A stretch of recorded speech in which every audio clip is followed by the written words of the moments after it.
So in WordPress, I may have created out some posts, but I may not have published them, but saved it in draft.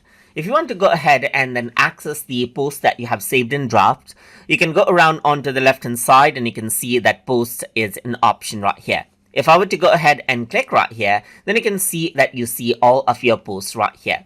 So over here, you can see the 7 posts that has been published, but in order to access the posts that have been saved in draft, you can go around onto the draft section right here, and you can see the 3 posts right here for the draft, as you can see. So I can simply go ahead and access that particular draft right here and make changes to that particular draft as well. For example, I just opened this, as you can see, and this post has been saved in draft. So let me just go around and copy this, and then let's just go around over here, press enter right here and paste it. And this is what you have, as you can see. And that is how you can go ahead and access out posts that you have saved in draft mode and make changes to it and further save it in drafts just like this in wordpress.com.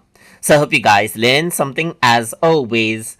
And as always, please like, comment, share, and subscribe.